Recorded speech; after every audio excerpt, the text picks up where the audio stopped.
Assalamualaikum warahmatullahi wabarakatuh. Alhamdulillahirabbil alamin. Allahumma sholli wa sallim wa barik ala sayyidina Muhammadin wa ala alihi wa ashabihi ajmain, amma ba'du. Yang kami hormati anak-anakku SMP Unggulan Al-Falah. Alhamdulillah, pada kesempatan ini kita masih bisa belajar walaupun dalam keadaan online, belum tatap muka. Namun mudah-mudahan pelajaran kita walaupun lewat kelas online ini diberi manfaat oleh Allah Subhanahu wa Ta'ala, menjadi berkah dan menjadi ilmu yang bermanfaat bagi kita semua. Selanjutnya, anak-anakku, dalam pelajaran ini kami tetap judulnya masih dalam topik pembukaan Undang-Undang Dasar Negara Republik Indonesia tahun 1945.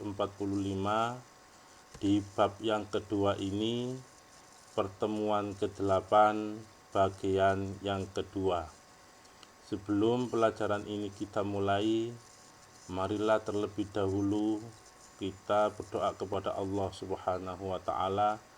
Mudah-mudahan pelajaran yang kita pelajari pada hari ini diberi manfaat oleh Allah Subhanahu wa Ta'ala, dan kita diberi kesehatan oleh Allah Subhanahu wa Ta'ala, dan bisa tetap semangat mencari ilmu dan menjadi bekal kita nanti tatkala kita sudah dewasa. Ala hadhihi niyya wa kullu niyati sholih lahum bi barakatil Fatihah. A'udzu billahi minasyaitonir rajim. Bismillahirrahmanirrahim. Alhamdulillahirabbil alamin. Arrahmanir rahim. Maliki yaumiddin. Iyyaka na'budu wa iyyaka nasta'in. Ihdinas shiratal mustaqim. Shiratal ladzina an'amta 'alaihim ghairil maghdubi alaihim waladdallin. Anak-anakku, di pagi hari ini kita dalam pembahasan kali ini tetap ada 3 pokok bahasan, yaitu makna alinea pembukaan Undang-Undang Dasar Negara Republik Indonesia tahun 1945. Yang kedua, pokok pikiran pembukaan Undang-Undang Negara Republik Indonesia tahun 1945. Yang keempat, sikap positif terhadap pokok pikiran dalam pembukaan Undang-Undang Dasar Negara Republik Indonesia tahun 1945. Ketiga topik ini yang pertama sudah kita bahas pada minggu yang kemarin, yaitu makna alinea pembukaan Undang-Undang Dasar Negara Republik Indonesia tahun 1945. Nah, sekarang ini anak-anakku, kita akan membahas tentang pokok pikiran pembukaan Undang-Undang Dasar Negara Republik Indonesia tahun 1945, dan sekaligus nanti bagian yang ketiga, yaitu sikap positif terhadap pokok-pokok pikiran dalam pembukaan Undang-Undang Negara Republik Indonesia tahun 1945.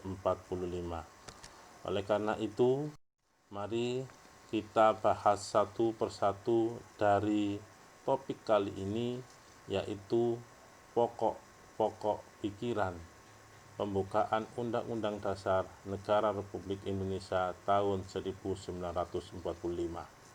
Kita ulangi, kita dalam topik yang pagi ini, yaitu kita akan membahas pokok pikiran pembukaan Undang-Undang Dasar 45 tahun 1945. Yang pertama adalah hakikat pokok pikiran Undang-Undang Dasar Negara Republik Indonesia tahun 1945. Selain mempunyai makna yang mendalam, pembukaan Undang-Undang Dasar Negara Republik Indonesia tahun 1945 mempunyai pokok-pokok pikiran. Pokok pikiran itu menggambarkan suasana kebatinan dari Undang-Undang Dasar Negara Republik Indonesia tahun 1945 serta mewujudkan cita hukum yang melandasi hukum dasar negara, baik yang tertulis maupun yang tidak tertulis. Dalam pembukaan Undang-Undang Dasar 45 ini terdapat 4 pokok pikiran. Jadi anak-anakku, pokok pikiran Undang-Undang Dasar 45 ini dipakai acuan sebagai untuk mewujudkan cita hukum, yang mana hukum di negara kita ada hukum yang tertulis dan ada hukum yang tidak tertulis. Dari hukum yang tertulis dan hukum tidak tertulis ini, maka landasan utamanya adalah Undang-Undang Dasar Negara Republik Indonesia tahun 1945. Sehingga dalam pokok pikiran Undang-Undang Dasar Negara Republik Indonesia tahun 1945 ini ada 4 pokok pikiran. Di antara 4 pokok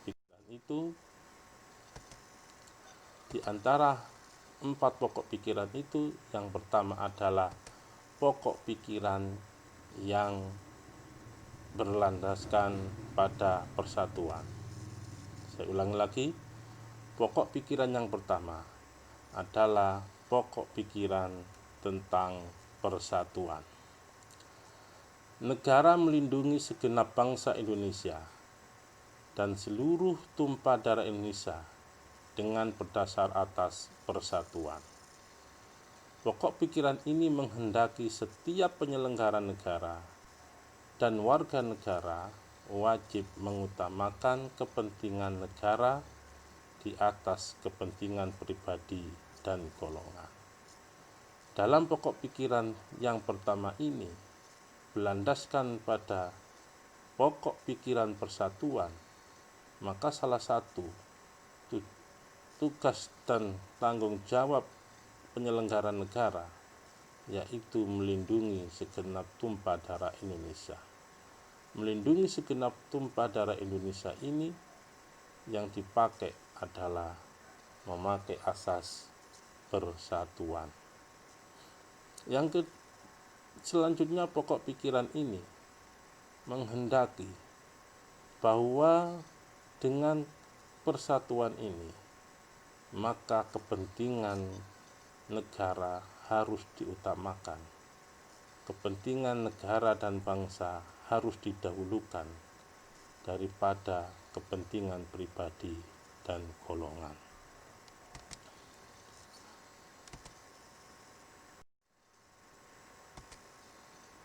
Selanjutnya anak-anakku, pokok pikiran yang kedua. Di dalam pokok pikiran yang kedua ini, negara hendak mewujudkan keadilan sosial bagi seluruh rakyat Indonesia. Pokok kedua ini adalah akan membahas tentang pokok pikiran keadilan sosial.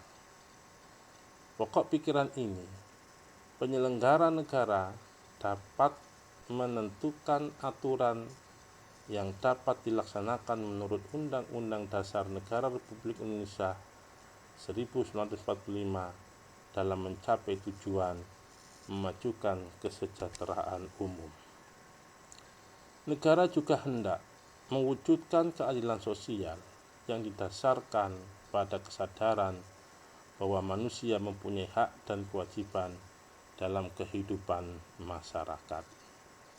Itu adalah pokok pikiran yang kedua yang menitik beratkan pada keadilan sosial bagi seluruh rakyat Indonesia, yang mana dalam pokok pikiran ini penyelenggara negara dapat menentukan aturan-aturan, yang mana aturan-aturan itu akan mengarah pada tercapainya tujuan memajukan kesejahteraan umum yang berkeadilan Artinya negara mempunyai kewajiban untuk mewujudkan keadilan sosial bagi rakyat Indonesia.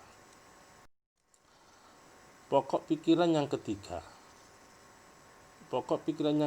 ini, negara yang berkedaulatan rakyat berdasarkan atas kerakyatan dan permusyawaratan atau perwakilan. Dalam pokok pikiran ketiga ini, yaitu pokok pikiran kedaulatan rakyat. Pokok pikiran ini mengandung konsekuensi logis bahwa sistem negara yang terbentuk dalam Undang-Undang Dasar Negara Republik Indonesia tahun 1945 harus berdasar pada kedaulatan rakyat dan permusyawaratan atau perwakilan. Pokok pikiran ini menitik pada kedaulatan di tangan rakyat dan diselenggarakan menurut Undang-Undang Dasar Negara Republik Indonesia tahun 1945. Jadi arah negara ini, kuat dan tidaknya negara itu adalah rakyat yang berdaulat. Arti rakyat berdaulat, tidak semua rakyat yang mempunyai pendapat itu berpendapat dan bersuara semuanya. Bolehlah seperti itu, tetapi sistem negara ini membatasi bahwa kedaulatan rakyat itu akan berdasarkan permusyawaratan dan perwakilan. Jadi ada perwakilan-perwakilan, ada permusyawaratan yang mewakili suara rakyat, yang mana kedaulatan rakyat itu diselenggarakan menurut Undang-Undang Dasar Negara Republik Indonesia tahun 1945.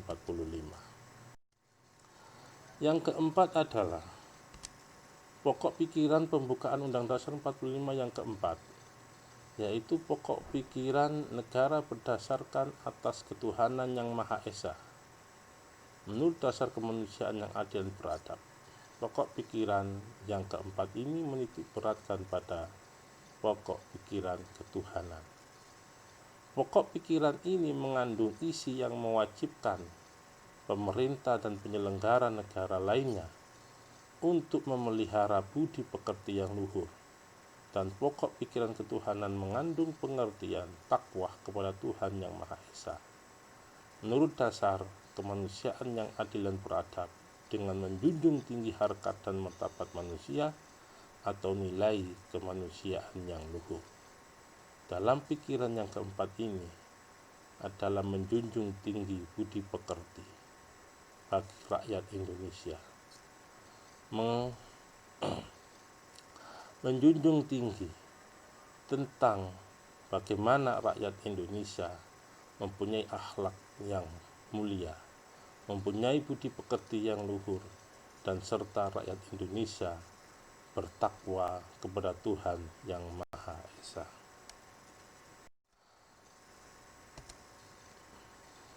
Yang kedua, dari sub pokok bahasan pokok pikiran pembukaan Undang-Undang Dasar Negara Republik Indonesia tahun 1945, yang kedua adalah arti penting pokok pikiran pembukaan Undang-Undang Dasar 45 Negara Republik Indonesia.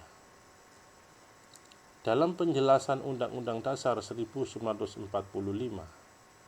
sebelum amandemen menegaskan bahwa pokok-pokok pikiran Undang-Undang Dasar Negara Republik Indonesia tahun 1945 meliputi suasana kebatinan. Pokok-pokok pikiran ini mewujudkan cita-cita hukum resti yang menguasai hukum negara, baik hukum yang tertulis Undang-Undang Dasar maupun hukum yang tidak tertulis. Undang-undang ini menciptakan pokok-pokok pikiran di dalam pasal-pasalnya.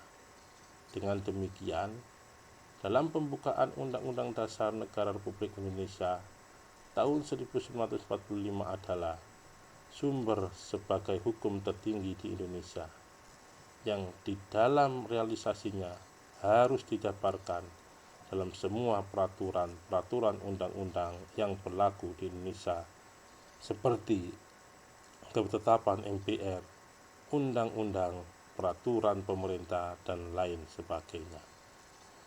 Artinya anak-anakku, dalam pelajaran kali ini dengan topik arti penting pokok pikiran pembukaan Undang-Undang 45, bahwa Undang-Undang Dasar 1945 ini adalah undang-undang tertinggi di negara kita, yang mana dalam penjabarannya Undang-Undang Dasar ini dengan menerbitkan pikiran dalam pasal-pasalnya. Jadi pembukaan Undang Dasar 45 itu di breakdown, diperinci, dijelaskan di dalam pasal-pasal yang ada di dalam Undang-Undang Negara Republik Indonesia 45, yang mana dari Undang-Undang Dasar Negara Republik Indonesia tahun 1945 ini dijabarkan juga dalam perundang-undangan yang berlaku di negara Indonesia, yaitu seperti ketetapan MPR, undang-undang, peraturan pemerintah, dan sebagainya. Ketetapan MPR, undang-undang, peraturan pemerintah ini merujuknya kepada Undang-Undang Dasar Negara Republik Indonesia tahun 1945, merujuknya kepada Undang-Undang Dasar Negara Republik Indonesia 45. Artinya tidak boleh undang-undang di bawah Undang-Undang Dasar 45 itu bertentangan dengan Undang-Undang Dasar 45. Ketetapan MPR tidak boleh bertentangan dengan Undang-Undang Dasar 45. Undang-undang tidak boleh bertentangan dengan Undang-Undang Dasar 45. Peraturan pemerintah tidak boleh bertentangan dengan Undang-Undang Dasar 45, karena penjabaran dari Undang-Undang Dasar 45 itu dituangkan dalam undang-undang yang lain yang berlaku di negara Indonesia. Artinya Undang-Undang Dasar 45 adalah undang-undang yang tertinggi di negara kita dan sebagai sumber dari segala perundang-undangan yang ada di bawahnya, seperti ketetapan MPR, undang-undang, dan peraturan-peraturan pemerintah yang lain. Undang-Undang Negara Republik Indonesia. Undang-Undang Negara Republik Indonesia tahun 1945 memuat aturan pokok yang diperlukan bagi negara dan pemerintah, serta menjadi dasar falsafah dan pandangan hidup bangsa yang telah berakar dan tumbuh dalam kalbu melalui sejarah bangsa Indonesia. Tugas kita semua adalah untuk mempertahankan agar pokok-pokok pikiran dalam pembukaan Undang-Undang Dasar 45 menjadi lestari dan tidak merubahnya. Namun, tidak kalah pentingnya dalam mewujudkan pokok-pokok pikiran Undang-Undang Dasar Negara Republik Indonesia tahun 1945 dalam kehidupan bermasyarakat, berbangsa, dan bernegara. Setiap lembaga negara, lembaga masyarakat, dan warga negara wajib memperjuangkan pokok-pokok pikiran tersebut menjadi kenyataan.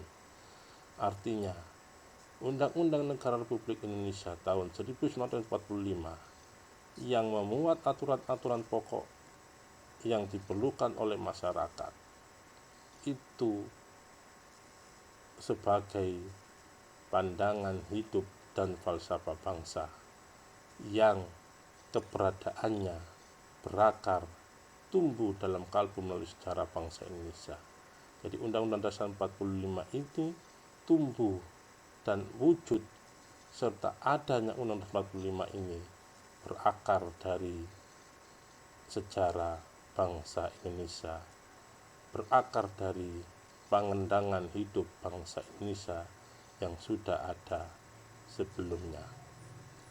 Maka untuk itu agar Undang-Undang Dasar 45 ini bisa lestari dan tidak merubahnya, untuk mewujudkannya kita berkewajiban untuk melestarikan dan menjaga Undang-Undang Dasar 45. Dan yang lebih penting lagi, Undang-Undang Dasar 45 kita aktualisasikan dalam kehidupan yang nyata. Kita laksanakan dengan kehidupan yang nyata sehari-hari dalam kehidupan kita berbangsa dan bernegara. Itulah anak-anakku, pelajaran kali ini mudah-mudahan bermanfaat dan ada gunanya. Ya, karena itu kita tutup pelajaran ini dengan alhamdulillahirabbil alamin. Akhirnya wallahul muwaffiq ila aqwamit thoriq. Wassalamualaikum warahmatullahi wabarakatuh.